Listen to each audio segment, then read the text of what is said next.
माता दुर्गा के महागौरी स्वरूप की नवरात्रि के 8वें दिन पूजा की जाती है। माता महागौरी को नारियल का भोग प्रसाद में अर्पित करें।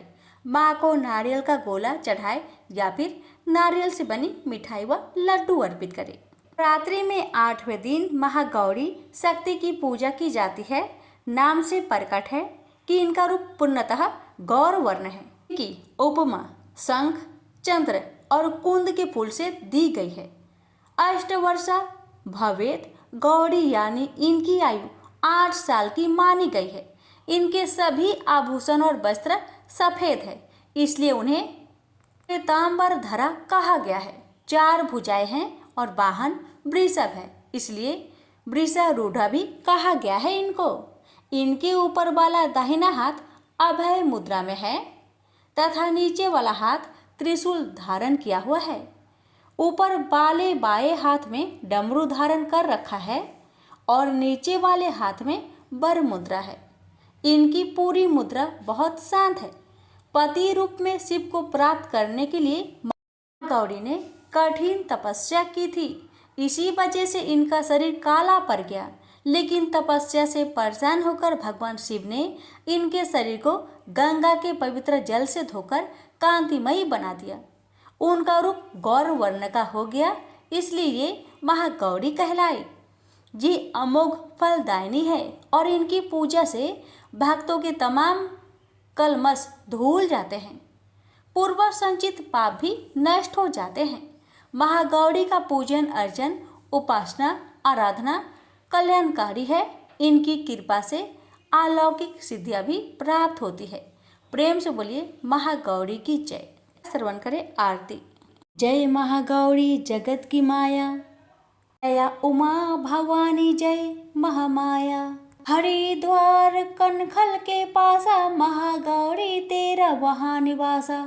चंद्रकली और ममता अम्बे, जय शक्ति जय जय माँ जगदम्बे। भीमा देवी बिमला माता, कौशिकी की देवी जग विख्याता। हिमाचल के घर गौरी रूप तेरा, महाकाली दुर्गा है स्वरूप तेरा। सती सत हवन कुंड में था जलाया, उसी धुई ने रूप काली बनाया।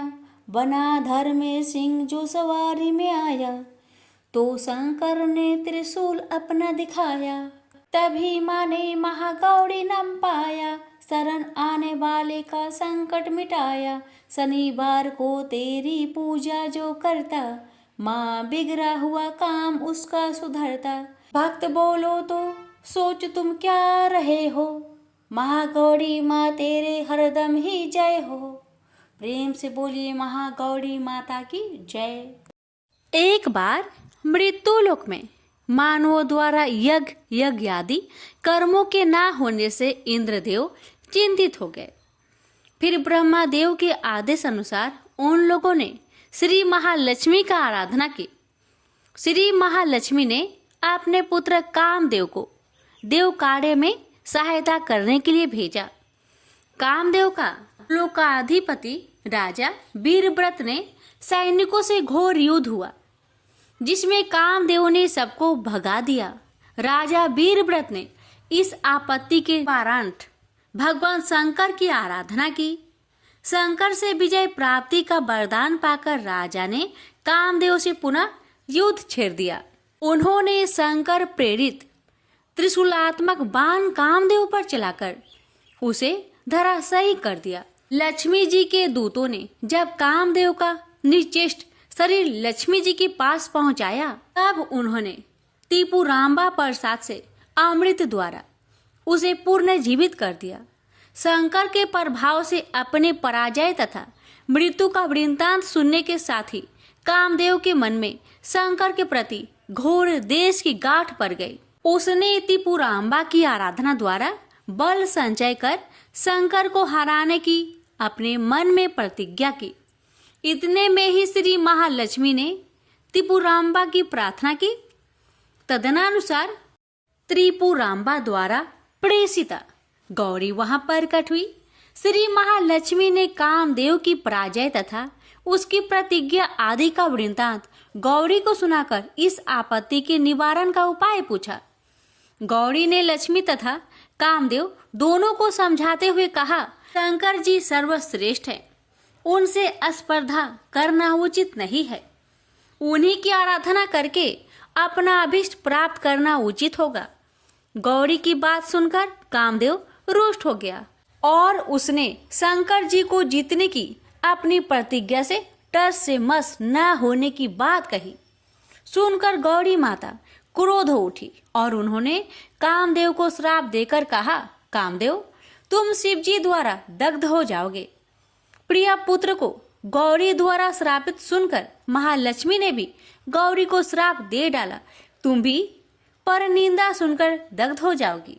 महालक्ष्मी का यह श्राप सुनकर गौरी ने भी लक्ष्मी को श्राप दिया, तुम पति विरह का दुख तथा सब पत्नियों से कलेश पाओगी।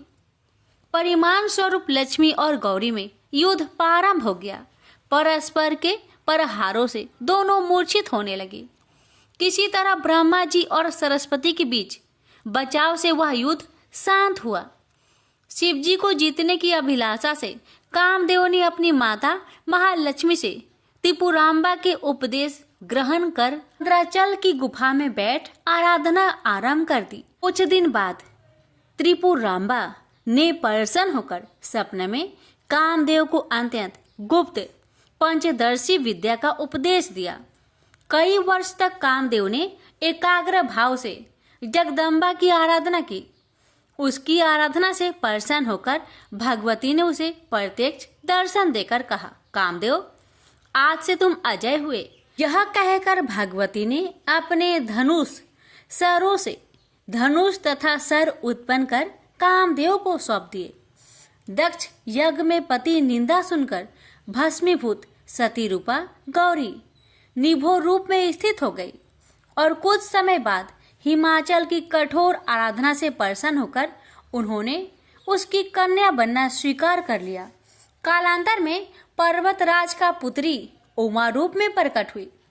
इधर तारकासुर वध में शिव पुत्र को सेनापति बनाना आवश्यक समझकर इंद्र ने शिव का तपोभंग करने के लिए काम को आज्ञा दी, किंतु गौरी के समक्ष ही शिव जी ने अपने तृतीय नेत्र से काम को दग्ध कर डाला। प्रेम से बोलिए माता रानी की जय। हर महादेव, माता गौरी की जय। प्राचीन काल में सर्व समृद्धि पूर्ण वर्धमान नगर में रूपसेन नाम का एक धर्मात्मा राजा था। एक दिन उसके दरबार में बीरबल नाम का एक गुणी व्यक्ति अपने पत्नी, कन्या एवं पुत्र के साथ प्रीति के लिए उपस्थित हुआ।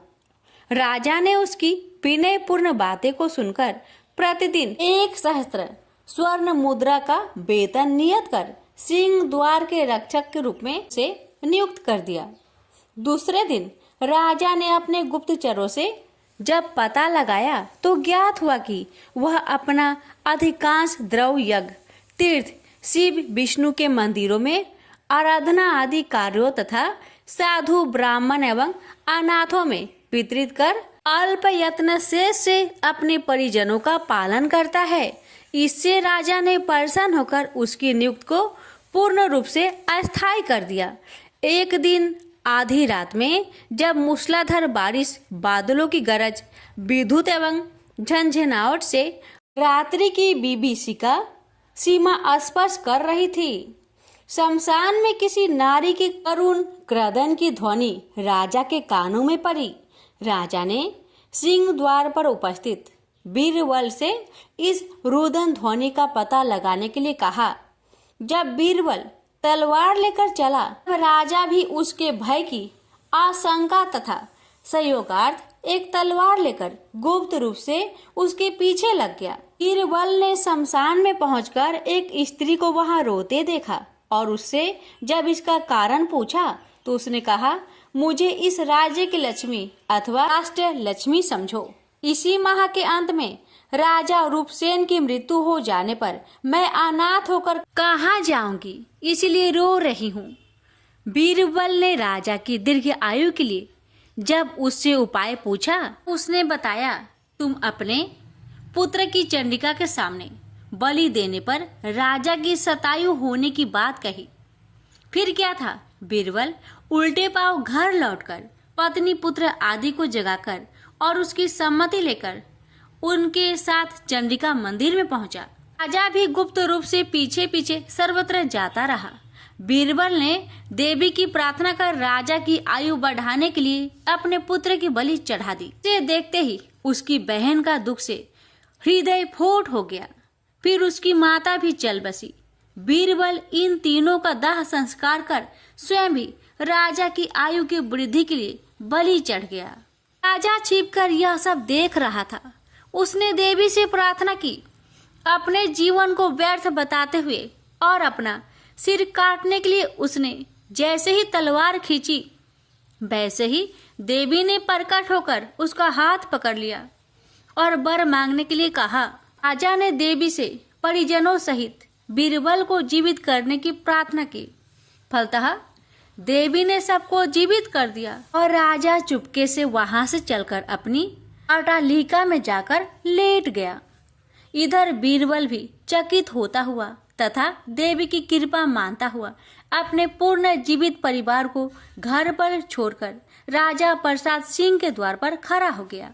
जब राजा ने उसकी वहां उपस्थिति के लक्षणों से परिचित होकर उसे बुलाकर अज्ञात नारी के रुदन का कारण पूछा, तब बीरबल ने कहा, राजन, यह सब देवी भगवती का ही चमत्कार था। देवी ने मेरे स्वामी भक्ति की परीक्षा ली थी। चिंता की कोई बात नहीं है। इस पर राजा ने मन ही मन उसकी धीरता तथा स्वामी भक्ति की प्रशंसा की और प्रातःकाल सारी बात अपने सभासदों को बताकर बीरबल को पुत्र सहित कर्नाट एवं लाट देश का अधिपति बना दिया। उसने बीरबल को अपने तुल्य ही स्मृतिशाली बनाकर अपनी मैत्री के धीरता का निश्चय किया। प्रेम से बोलिए चंडी माता की जय।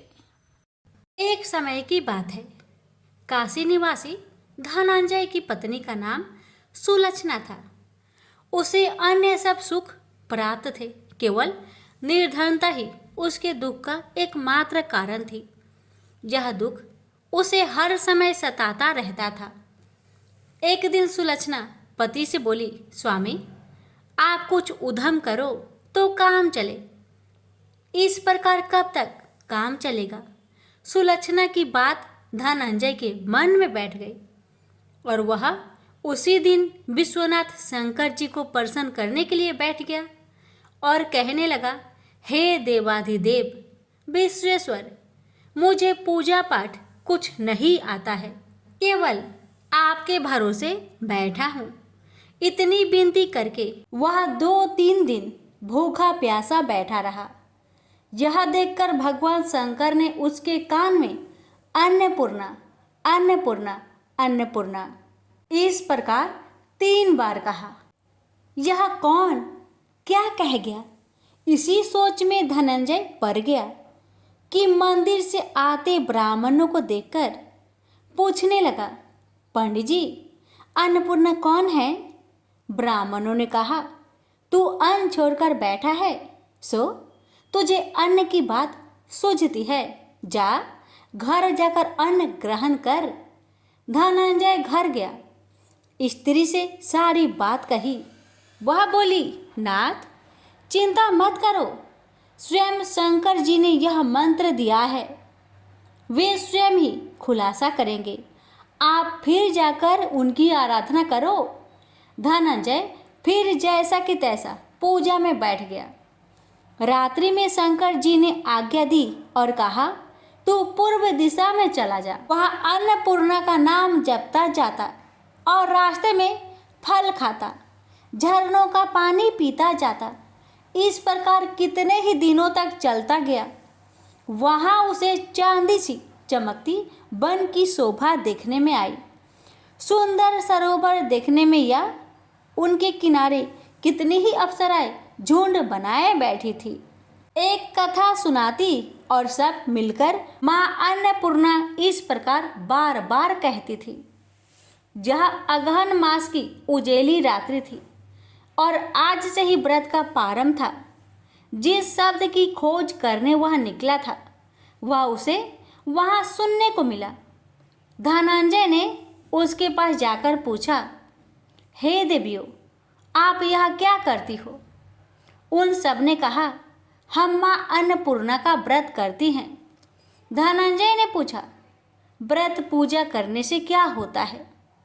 यह किसी ने किया भी है? इसे कब किया जाए? कैसा व्रत है और कैसी विधि है? मुझसे भी विस्तार से बताओ। वे कहने लगी, इस व्रत को सब कोई कर सकते हैं। 21 दिन तक के लिए 21 गांठ का सूत लेना चाहिए। 21 दिन यानी न बने तो एक दिन उपवास करे, या भी ना बने तो केवल कथा सुनकर प्रसाद ले। निराहार रहकर कथा कहे, कथा सुनने वाला कोई न मिले तो पीपल के पत्तों को रख, सोपारी या घृत कुमारी वृक्ष को सामने कर, दीपक को साक्षी कर, सूर्य, गाय, तुलसी या महादेव को बिना कथा सुनाए मुख में दाना न डाले। यदि भूल से कुछ पड़ जाए तो एक दिवस फिर उपवास करे। व्रत के दिन क्रोध न करे और झूठ ना बोले। धनंजय बोला, इस व्रत के करने से क्या होगा? वे कहने लगी, इसके करने से अंधों को नेत्र मिले, लुल्लू को हाथ मिले, निर्धन के घर धन आए, बाझिन को संतान मिले, मूर्ख को विद्या आए। जो जिस कामना से व्रत करे माँ उसकी इच्छा पूरी करती है। वह कहने लगा, बहनों, मेरे पास भी धन नहीं है, विद्या नहीं है, कुछ भी तो नहीं है। मैं तो दुखिया ब्राह्मण हूँ। मुझे इस व्रत का सूत दोगी? हाँ भाई, तेरा कल्याण हो, हम तुम्हें अवश्य देंगे। ले, इस व्रत का मंगल सूत्र ले। धनंजय ने व्रत किया। व्रत पूरा हुआ। तभी सरोवर में से 21 खंड की स्वर्ण सीढ़ी हीरा मोती जड़ी हुई प्रकट हुई। धनंजय अन्नपूर्णा अन्नपूर्णा कहता जाता था। इस प्रकार कितनी ही सीढ़ियां उतर गया तो क्या देखता है कि करोड़ों सूर्य से प्रकाशमान अन्नपूर्णा का मंदिर है। उसके सामने स्वर्ण सिंहासन पर माता अन्नपूर्णा विराजमान है। सामने भिक्षा हेतु शंकर भगवान खड़े हैं। देवांगनाएं चवर डुलाती है। कितनी ही हथियार बांधे पहरा देती है। धनंजय दौड़कर जगदम्बा के चरणों में गिर गया। देवी उसके मन का कलेश जान गई। धनंजय कहने लगा, माता, आप तो अंतर्यामी हो, आपको अपनी दशा क्या बताऊं? माता बोली, मेरा व्रत किया है, जा, संसार तेरा सत्कार करेगा। माता ने धनंजय की जिह्वा पर बीज मंत्र लिख दिया। अब तो उसके रोम रोम में विद्या प्रकट हो गई। इतने में क्या देखता है कि वह काशी विश्वनाथ के मंदिर में खड़ा है। माँ का वरदान ले धनंजय घर आया। सुलक्षणा से सब बात कही। माता जी की कृपा से उसके घर में संपत्ति उमड़ने लगी। छोटा सा घर बहुत बड़ा गिना जाने लगा। जैसे शहद के छत्तों में मक्खियाँ जमा होती है, उसी प्रकार अनेक सगे संबंधी आकर उसकी बड़ाई करने लगे। कहने लगे, इतना धन और इतना बड़ा घर, सुंदर संतान नहीं हो तो इस कमाई का कौन भोग करेगा? सुलक्षणा से संतान नहीं है, इसलिए तुम दूसरा विवाह करो। अनिच्छा होते हुए भी धनंजय को दूसरा विवाह करना पड़ा और सुलक्षणा को सौत का दुख उठाना पड़ा। इस प्रकार दिन बीतते गए और अगहन मास आया। नए बंधन से बंधे पति से सुलक्षणा ने कहलाया कि हम व्रत के प्रभाव से सुखी हुए हैं, इस कारण यह व्रत छोड़ना नहीं चाहिए। यह माता जी का प्रताप है जो हम इतने संपन्न और सुखी हैं। सुलक्षणा की बात सुन धनंजय उसके यहाँ आया और व्रत में बैठ गया। नई बहू को इस व्रत की खबर नहीं थी। वह धनंजय की आने की राह देख रही थी।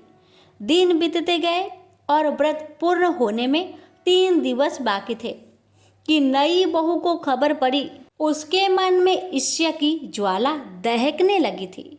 सुलक्षणा के घर आ पहुंची और उसने वहां भगदड़ मचा दी। वह धनंजय को अपने साथ ले गई।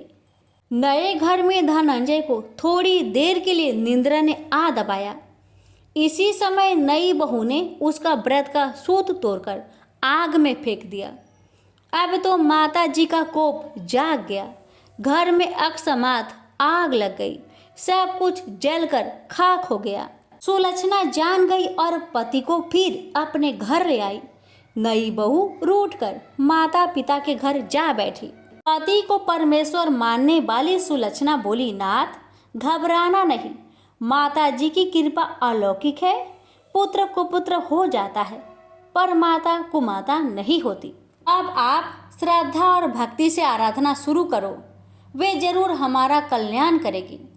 धनंजय फिर माता के पीछे पड़ गया। फिर वही सरोवर सीढ़ी प्रकट हुई, उसमें माँ अन्नपूर्णा कहकर वह उतर गया। वहां जा माता जी के चरणों में रुदन करने लगा। माता प्रसन्न होकर बोली, यह मेरी स्वर्ण की मूर्ति ले, उसकी पूजा करना, तू फिर सुखी हो जाएगा। जा, तुझे मेरा आशीर्वाद है। तेरी स्त्री सुलक्षणा ने श्रद्धा से मेरा व्रत किया है, उसे मैंने पुत्र दिया है। धनंजय ने आंखें खोली तो खुद को काशी विश्वनाथ के मंदिर में खड़ा पाया। वहां से फिर उसी प्रकार घर को आया।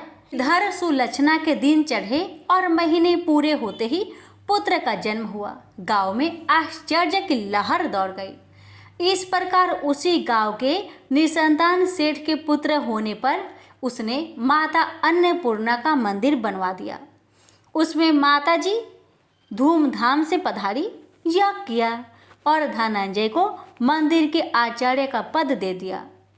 जीविका के लिए मंदिर की दक्षिणा और रहने के लिए बड़ा सुंदर सा भवन दिया। धनंजय स्त्री पुत्र सहित वहां रहने लगा। माता जी के चढ़ावे में भरपूर आमदनी होने लगी। उधर नई बहू के पिता के घर डाका पड़ा, सब लूट गया। वे भीख मांगकर पेट भरने लगे। लक्षणा ने यह सुना तो उन्हें बुला भेजा, अलग घर में रख लिया और उनके अन्न वस्त्र का प्रबंध कर दिया। धनंजय, सुलक्षणा और उसका पुत्र माता जी की कृपा से आनंद से रहने लगे। माता जी ने जैसे इनके भंडार भरे, वैसे सबके भंडार भरे। हे माता, अगर आपकी कथा कहने में हमसे कोई गलती हुई हो उसे क्षमा करना और अपने सभी भक्तों की सभी मनोकामना को पूर्ण करना। प्रेम से बोलिए, अन्नपूर्णा माता की जय। हर हर महादेव, माता पार्वती की जय।